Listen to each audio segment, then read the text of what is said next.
Hello, everybody.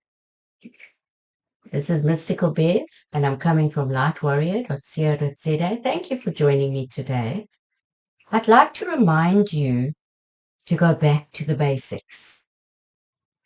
This morning, early hours of the morning, the rain started in the Western Cape, the Garden Route in South Africa.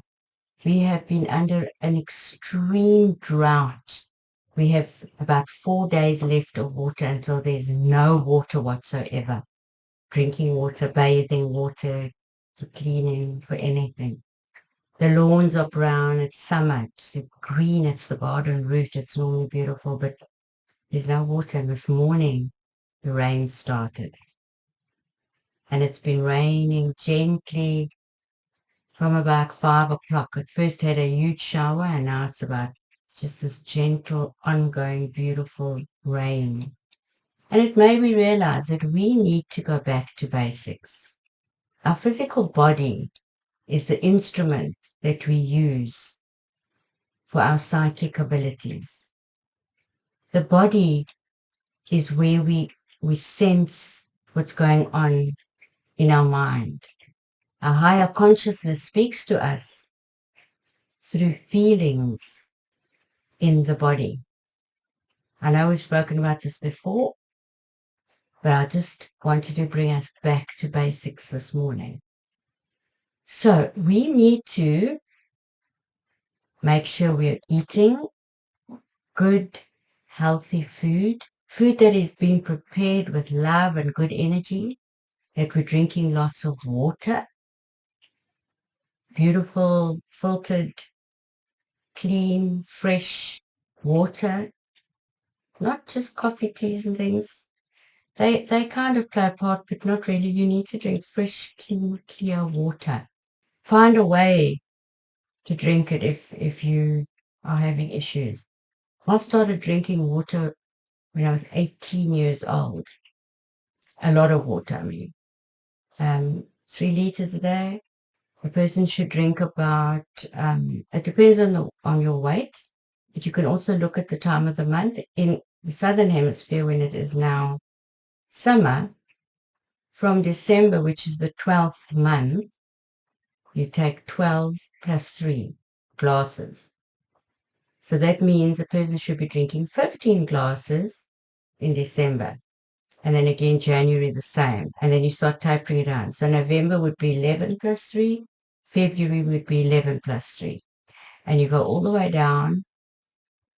October's 10, March is 10, and so on. You go down till you get to, I think it's June and July, and then it starts going up again. Because in the winter, you don't need to drink as much water as in the summer. So I don't know if this works for other areas in the world, but I know that our bodies need water.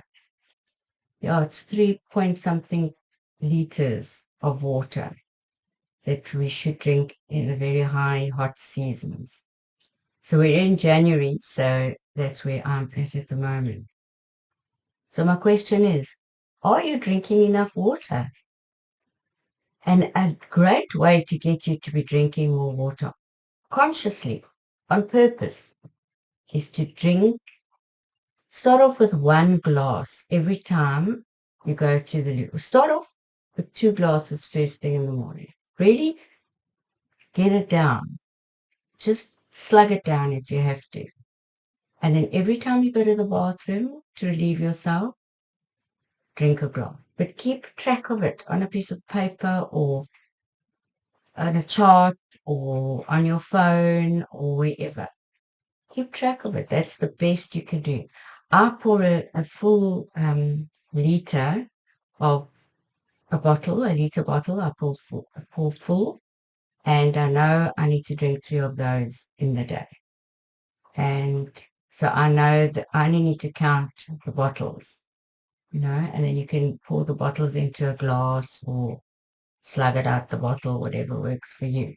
So that is a vitally important part of keeping your vibrations high and your psychic abilities. So eating fruit, fresh salads in the summers, raw where you can, or lightly steamed is also good. Nice cuts of meat if you prefer. Remember that meat is a very heavy, dense food and it will bring your vibrations down. So if you can get away with having less meat and more fruit and veg, or just be aware of the meat you eat. Have it once a day, maybe not every day. There are other alternatives.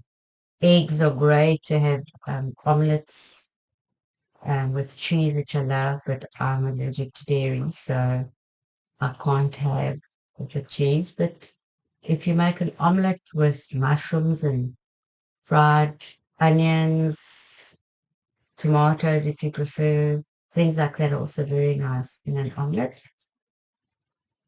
And you can even fill an omelet with all sorts of things if you want, with minced meat, other things you can fill it with if that's not substantial. But if you have a 3-egg omelet with some cheese and onions and maybe some peppers, capsicum as it's known in some parts, and just make it nice, nice and filling.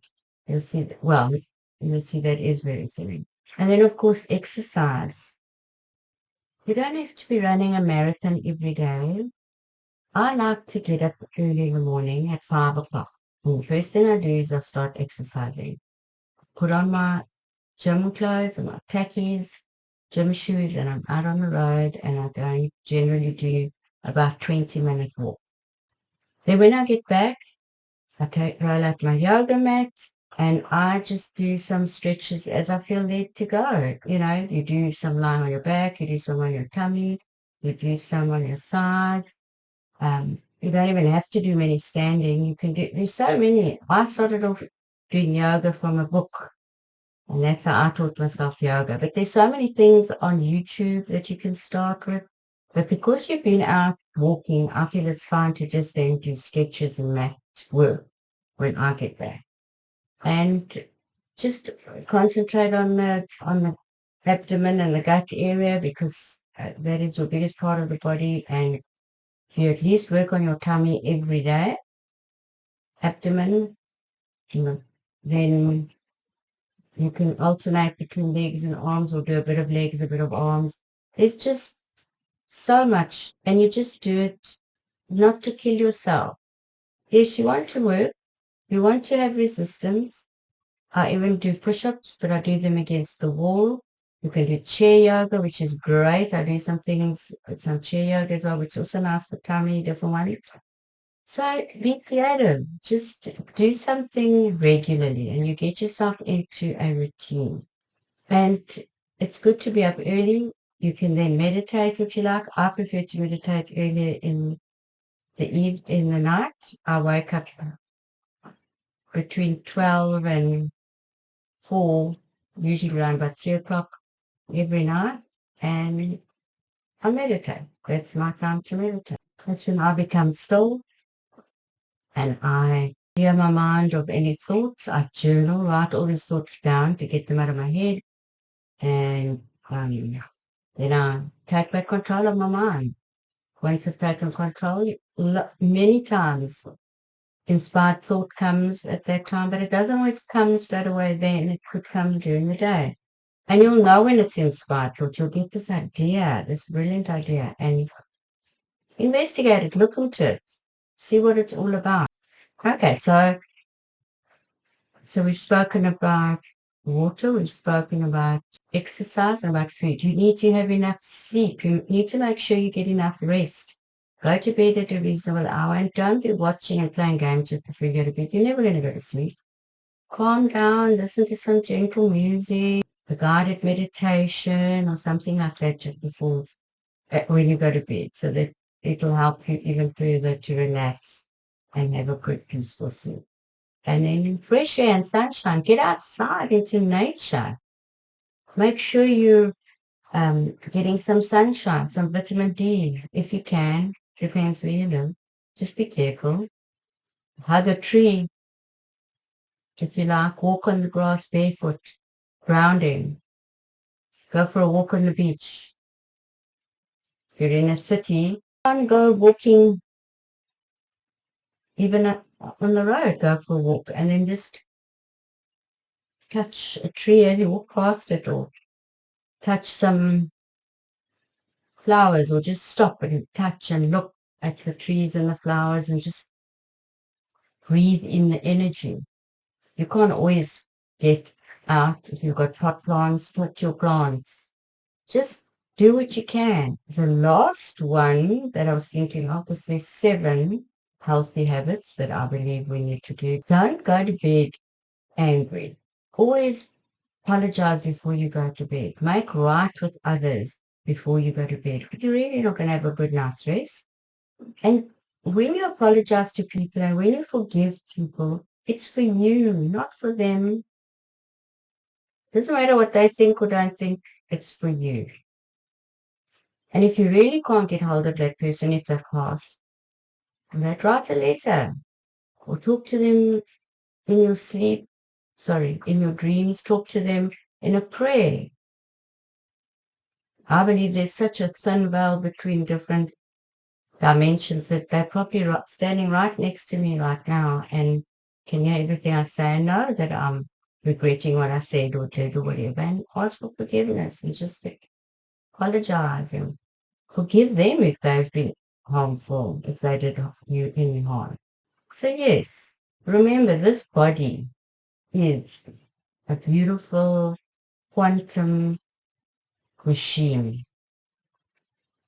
And this is the way our ego, which is the man-made entity that kind of runs my life on earth. Without my ego, I wouldn't know something's hot or cold, or I wouldn't know if I'm in danger. So the ego is the thing that keeps you safe in this physical realm. But don't let it control you. You control the ego. And the only way to take back control from the ego is through meditation and through getting back control of the mind. And then you can look at it like this. Your conscious mind is the ego.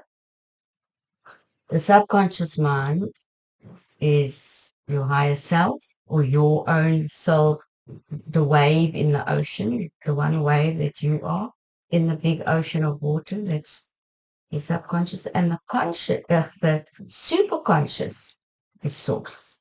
Is all that is. And remember, we are all connected.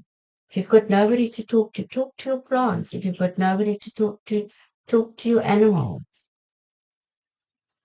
Have an imaginary being if you want to. I talk to my higher self all the time, aloud. I've been doing it for many years. I've started talking out aloud on purpose because I found it helped for my, when I meditate, I try and get rid of thoughts and then you hold them in again. So I talk. But another way is to journal or write a letter if there are things that you need to get out. So I talk to my higher self all the time. I ask myself, what should I wear today? Do you think this or that? And at the same time, I'm training my intuition, my psychic abilities. People think I might be crazy, but I don't mind what people think. That's their perception. I'm happy if people really ask us, say, I'm talking to a cat, which I do, and he does listen. So those are just the little practical pointers that I wanted to share with you today. Remember, bring that energy in, that beautiful golden energy, bring it into the crown of your head, into your whole body. See it going into every bit of your body, into your arms, into your legs, into your body, all the way down, and fill you up and blow you up like an Oros man. And then it's so full that it starts flowing out of the crown again, like a fountain. And then whatever comes out of the crown forms like a round ball around you. A ball of protection to keep you safe, a ball of energy to keep you safe. There you're protected, you're grounded, you're protected, and you can go into your day. So from me, Mystical Bev, I wish you loads of love, divine love and light until we meet again.